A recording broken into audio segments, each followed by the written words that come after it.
So, welcome to God's Change is Good. If you haven't ever seen this, welcome. And again, I'm giving an introduction. Um, yeah, this is not your basic, religious station, YouTube channel. You know, uh, it's not something where I'm telling you what religion that you need to be or how you need to think, or I'm just sharing my views. And if you ever want to contribute, if you're ever led to donate, that would certainly be welcome. But, let it be spirits leading, don't do it if you are unable to do so. Um, we want it to be a place where you're giving because you're led to give and not out of you're feeling obligated or God loves a cheerful giver, basically. So yeah, let's see, what I wanted to cover today is, what are your goals? What are the things that just give you that spark, give you, I mean, when you think about it, you're like, this is my passion, this is what I need to be doing.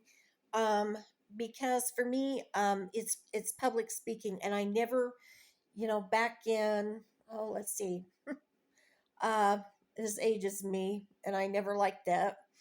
Um, trying to remember what year, probably about nine. Well, I was still in school around, I'm thinking 1990, summer school. I was in this speech class, and I started speaking on the power of the tongue and life and death being in the power of the tongue.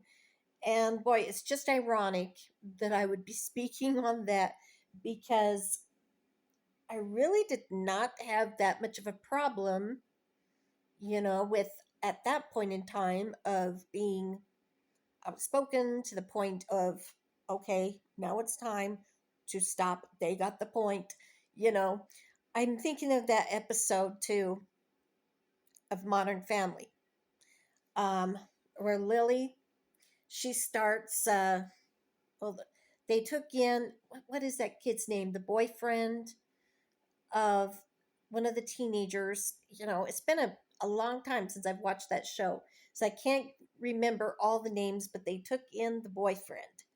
Um, and so Lily, is telling the boyfriend, it is time to go. And all right, it was Dylan that they took in Dylan, and she's saying it's time to go. You've overstayed your visit. We already let you stay the night. Okay, but she didn't stop there. She's like, this is not a hotel, and she's like, don't let the door hit you in the rear, basically, and they're like, okay, Lily, enough, enough. Okay, well, that's kind of how I got, and I think that we get that way because we feel like we're just not being heard. We're just not being heard. People don't care. But you know what? The more that you get aggressive with making your point, the more you get aggressive with making your point, the less people want to hear. If you get aggressive with it, they're like, whoa, hold back, that's enough. I'm not listening to you. You're not respectful. And so you really have to learn to watch your tongue. And it's so funny. I mean, I mean, like funny, ironic. I mean, it's weird that I remember that show, and then I can really identify with that little girl. Um, the other thing too is Peter. If you read about the Apostle Peter in the Bible and Scripture, is that he was constantly foot in mouth syndrome, and I take after. That's another one that I could relate with. Um, and so you really have to watch. It's okay to make your point, but it's not okay to step on toes and to sometimes you have to assert yourself, but there's a difference. And so I've really learned that the hard way. But so anyway, with stigma, and when I first started feeling that stigma, you know, I would say I started to feel that stigma of my disability. Other people were like, because it's not something you see, it's not depression, you can't see it, but the person is feeling it, and it does affect them. It does affect them physically, and if they've got any other physical ailments, it makes it worse. Because if I'm really depressed and then I already have asthma and a whole gang of other respiratory issues, then that's gonna make my asthma worse, and it's hard on your heart, and you just don't you got to get to the point where you at least try to talk yourself out of the negative thinking and the negative mindsets. And if you can't do it, meditation is good, like I described before. But some days, it's more than just that too. You just start thinking, where, okay, what are the things that help me feel better? Is it journaling? Is it taking a shower? I know that if I take a hot shower and I use anything with eucalyptus, and I can't, you can't use scented stuff all the time. But if I'm having a terrible day and I'm using eucalyptus wash or anything, oh my goodness, it just is like being in a spa. It just feels sauna. It feels so good. And so you've got to think about the things that help you feel better. And so, yeah, I mean, there's self care, but some days you just can't snap out of it. And sometimes it's just as simple as going to bed, sleeping it off. Other times you need to get in there and say, hey, you know what? I need some medicine that is going to help me feel better. So now the other thing is that physical issues too do come into play.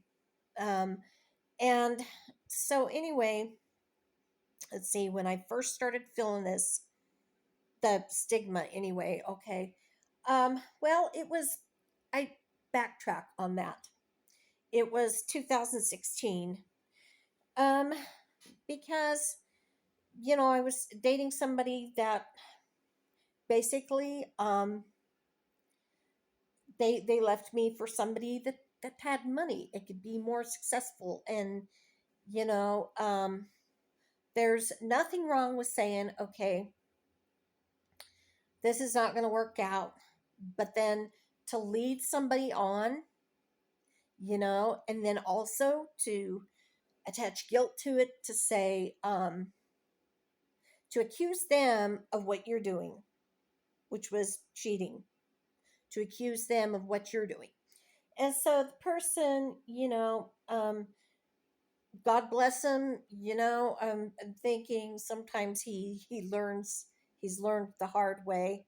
And, I would not take him back, but I think he learned the hard way, because, I won't say the public place, but I'm very observant. And, it's sad. They got married and she doesn't think too much of him. I can tell that much. And just by the way that she was talking. And I'll leave it at that. But, the thing is that I could feel the stigma. I could feel the stigma when, basically some of the things that he would say. I was talking about some of my goals that I wanted to pursue. And yeah, being an interior decorator was one of my goals. But I decided that that was more something that, I like to make my home inviting. I kind of thing. It's really hard to pursue that, especially in the state that I live in, where there's really no courses, to to really add to what you're already talented at. There's no courses to really fine tune it here. And so you'd almost have to move to a bigger city. But he I had told shared with him my goals, and he just sat there and laughed. Well, okay.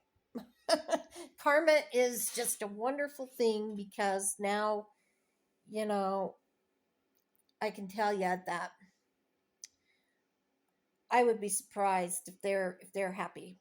I really would, because I mean, I wanted to literally get up and say something when she was running his name through the mud, but then I'm like, wait a minute, you know what? He did the same thing with me. So yeah, it was just in relationships that I started to feel it. I started to feel it even more back in 2018 is when I really started to feel it. And so I guess, I just developed this skeptic attitude when it came to relationships. And, I really thank the lady today that said, look, not everybody's like that. Not everybody is that fickle. She has somebody that, I mean, he's the sole breadwinner, and she still pursues her passion, but she's got health issues too and can't work all the time. So not everybody is like that, and I really thank you for contributing and telling. I needed to hear that, because for years I just does make you skeptic.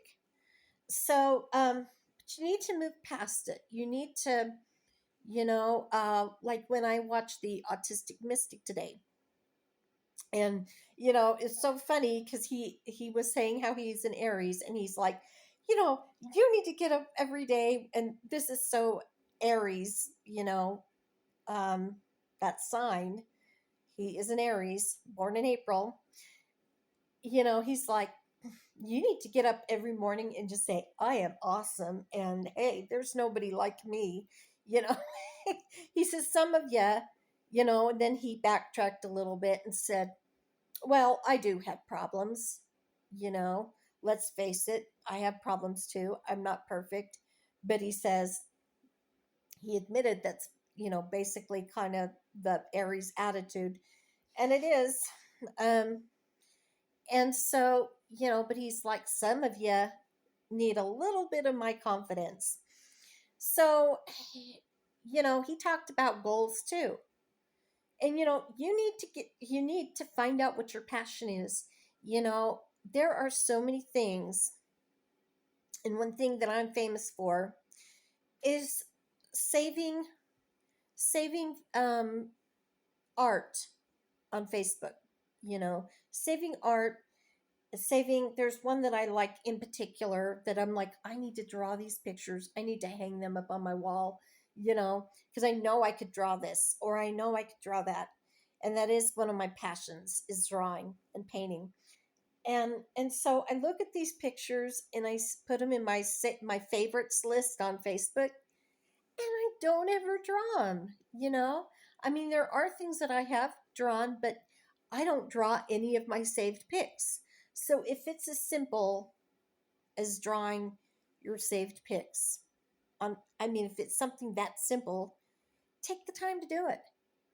Um, you know, it, I mean, you may not, it may be something that's just a hobby, something that's not really a career or something, but take time to do it. Um, as far as what you want to do as a career too, don't let anybody sit there and say, well, because you're diagnosed with such and such and such and such, you can't do. No, go for it. You know what? The people that matter, I mean, we all matter in this world, but I'm talking about your life. The people that matter will support you. The people that don't, they'll just fall back. Think of it as, when you're, I know that it kind of sounds gross a little bit, but think about it. you're just getting out of the shower, okay? And so you're putting lotion on, whatever, and I mean the skin that you don't need sloughs off, especially the on the bottom of your feet, the skin, the dry skin, and all that just sloughs off. Or you're getting a pedicure and they have to file, you know. But more or less, when your skin just, the dry skin just or the layers come off, think of it that way. Or peeling an onion, you know. Do you keep that in the entire onion? If you just threw the entire onion into the frying pan, would it be good? No, you peel the part off that you don't need. It's just as simple as that. And so, it's just, if they're not meant to be, they'll eventually just fall to the wayside. And so anyway, you have to wake up in the morning and say, this is my life, this is what I plan to do. And just because you're diagnosed, it sometimes maybe it's not just depression, you know sometimes it's, you were diagnosed with a disease like MS. I know some people that have been diagnosed with that. And I grew up with one girl that was, and yeah, it's progressive. Yeah, it gets worse. Yeah, there's times where you can't do, in the late stages, you can't do what you want to do. But until you reach that point, I mean, just live life and do what you can and live life to the fullest, you know, because I mean, if you take their advice, you may have, you may have cancer. And maybe it's right now, it's gone into remission. I mean, it may be anything, a physical disability, even that they may tell you that you can't do this or that, it'll make you too weak, or whatever. They might be genuinely worried for you. And then there's times that they're, really using your ailment against you, you know so you have to use some wisdom in that. And if it's a thing where, and I hate to say just depression, that sounds kind of silly. I'm gonna get a drink. I hate to say just depression, because no situation is just this or just that. But lots of times, you know is people in your life that, they've been jealous, or maybe they've got their own insecurity. And so they want to, oh, okay, well, she's been diagnosed with depression, you know and they're using that to keep you down. Because if you gained any power over your own life, that would they couldn't be in the spotlight. So there's that too. So if you give up on your dream, if you give up on what you are called to do, it's not going to affect them, but it'll surely affect you. And so, I mean, I had always loved to sing, and now that I'm getting older, I mean, yeah, I still have a pretty good voice, but um my gosh, it was nothing like when I was younger. It was just beautiful. Your voice changes over time. And I was a first soprano. Of course, I still pretty much am first soprano, but I'm talking, when you reach those octaves that are just like could break glass. That's I was almost could almost well, I could sing opera. But I don't really like opera that much, to tell you the truth. But it was pretty. The song that my music teacher had me sing for my first performance, it was pretty, just not my favorite. Um but the thing is that I listened to what people said. You know, there were. I mean, there was this one person that was her dream, and so, because she didn't achieve it, she was telling me, well, you know, it's a really tough industry out there, which it is. But she says, I don't think you can handle it.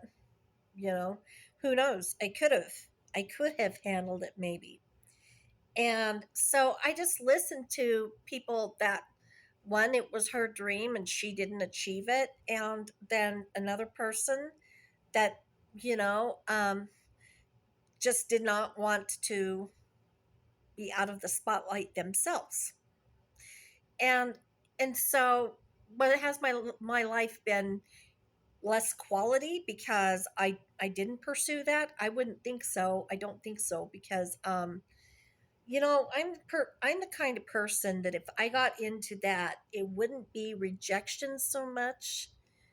It would be if I achieved my goal, and I do not feel that I would have the connection to spirit that I do. I do not feel that I would be a compassionate person. I think I would just be all about me. And, I could see that I would waste my life in the spotlight, and that I would probably not make very good decisions, and probably end up like, well, some of the greats that died early, you know. So that's probably one of the reasons, that my life is quality compared, to if I had gone down that other road. But I feel like I'm fulfilling this other, public speaking. So, I mean, you may have one road that you plan to go down, and then you end up going down another road. And it maybe you first started out thinking, well, that you wanted to be famous in sports, or, and then you wind up that you're a chef, or, something of that nature, or that you're in sales, and that you make your quota every week. And hey, you know it's all right to start down one path and then end up on another. It really is, because usually the other path is really the calling that you're meant to have. So I hope that this helped. I would say, I wouldn't say that I regret, um not doing some things. I regret listening to people because of the stigma that they placed on me. But I don't think that you really need to be in a place of regret. Just, I wish I had known then what I know now. And so knowing this much, and knowing all of the positive self-talk that you can do, when you're in that mode of being negative, and all of the positive self-talk that you can do. Just something simple, like looking in the mirror every day and saying, I am awesome, I am going to succeed today, I'm not going to let anything stop me. I mean, if that needs to be your quote when you get up and you look in the mirror every day, let that be your quote. you know that you the thing that you say to yourself, the positive message that you give to yourself. And if you don't succeed on everything, like if you don't meet every one of your goals for the day, just say, yes, I did succeed, because I got out there, and I tried. Kind of like what my mom used to say, well, we didn't slay all our dragons today. We slayed three. We'll get out tomorrow. We'll get out there tomorrow and we'll slay three more. So that's all I wanted to say. Be blessed.